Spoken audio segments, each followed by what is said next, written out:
Hey everyone, ready for a deep dive into a tough one?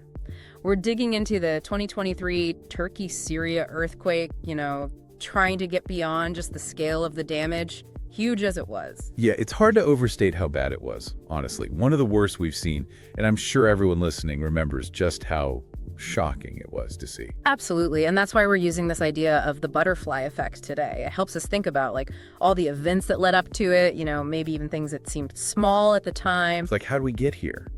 Because we know this region, it's sitting right on the East Anatolian Fault. Earthquakes are practically guaranteed there.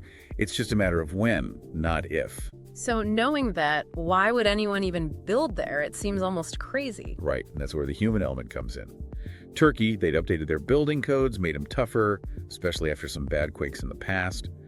Problem is, enforcing those codes, well, let's just say it's been inconsistent, especially in some communities. So it's like having the rules, but no one's really checking if you follow them. What'd that mean when the quake actually hit? Imagine this. You got a rule saying you got to use these strong materials, right? Make those buildings tougher. But if no one's enforcing it, some builders, they might cut corners, especially if they're trying to save money or in areas where folks are already struggling. Then the earthquake hits, and those buildings, they just crumble. It's like that was the first flap of the butterfly's wings right there, Yeah. setting the stage for something even worse. Exactly. And then you add on top of that another layer, another wing, so to speak. The Syrian civil war had been going on for over 10 years at that point. A whole other dimension to the disaster, sadly. Because even without an earthquake, a country at war is going to be vulnerable, right? They've got other things to worry about. Absolutely. Years of fighting, it just tore apart their infrastructure. Hospitals, emergency services, things that you need after a disaster, already pushed to the limit. Plus, any money or resources that could have gone to getting ready for an earthquake, well, they were being used for the war effort. So it's like the war created this perfect storm of danger, made the earthquake way worse than it might have been otherwise. It's a perfect and tragic example of how these things can compound. Yeah. One crisis on top of another, and the results are devastating. It's kind of scary, how war and all that damage just made everything worse. But there's something else I've been thinking about.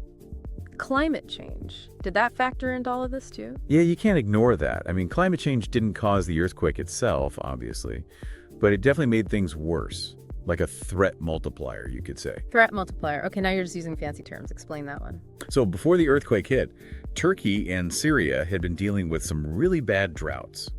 Years of lower than average rainfall, water mismanagement in some areas, it all adds up. And when the ground gets that dry for that long, the soil, it actually weakens.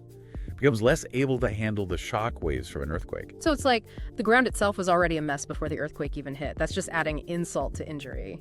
Exactly. And there's a term for this too, soil liquefaction. Basically, the ground, it loses its strength, starts acting more like a liquid when the earthquake hits. Droughts just make that whole process way more likely, which means more building collapses. Wow. So climate change really was another butterfly wing in all this, huh? Makes you wonder, what if things had been different? What if the world had taken climate change more seriously, invested more in these regions? Could it have changed the outcome? It's impossible to know for sure, but it's a question worth asking. If those communities had more resources, to deal with the droughts, maybe find ways to use less water, it might have made a difference. Maybe some of those buildings would have held up better. It really shows how all these global problems, they're all connected. It's not just about one earthquake. It's about the climate. It's about how we build things. It's even about countries working together. Exactly. And these same factors, they played a big role in what happened after the earthquake too. You had so many people displaced, the death toll was staggering, and it hit the hardest in areas that were already struggling, places with lots of poverty and conflict. And even with all the help from around the world, it seemed like there were still so many delays. Aid wasn't getting to some places fast enough, especially in Syria. Why was that? Syria was just incredibly complex. You've got the war still going on, which makes everything harder. Delivering aid, getting to the people who need it, it was a logistical nightmare. So that's another butterfly wing, right? Yeah. The war itself made it even harder to help people after the earthquake. Exactly. It's a tragic example, Even when the whole world is watching, sometimes these existing problems, the political stuff, the humanitarian crises, they can make a bad situation so much worse. This whole deep dive is really eye-opening, It shows just how much each of these factors played a part. It's a lot to take in, honestly. Makes you wonder, was there anything that could have been done differently? Knowing how vulnerable that region was, were there any missed opportunities to soften the blow?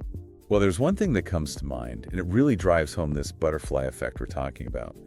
Think about early warning systems, like they have over in Japan. Oh, you mean the ones that tell people an earthquake's coming? How much warning can they even give? Seems like it'd be over before you even knew it was happening. You'd be surprised, even a few seconds, it can make all the difference. These systems, they pick up on the first waves, the P waves they're called. Those travel faster than the really destructive ones, the S waves.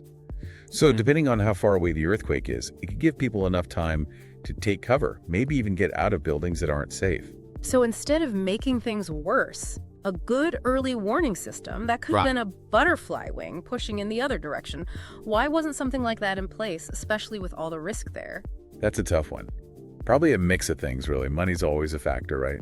And then you've got politics. Maybe some people just didn't see it as a priority. But what this earthquake showed, it's that those systems, they're not just some fancy tech. They can literally save lives. A tough lesson to learn, for sure. Hopefully other places that are prone to earthquakes, they were paying attention.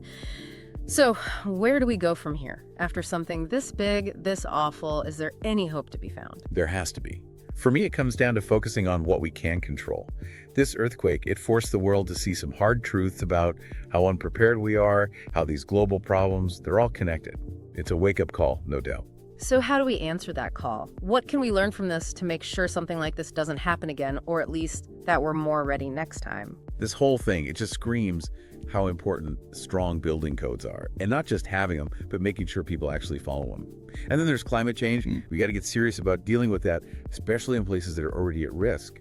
And honestly, we need countries to work together better, get help to people faster when these disasters hit. Sounds like being proactive, not reactive, right?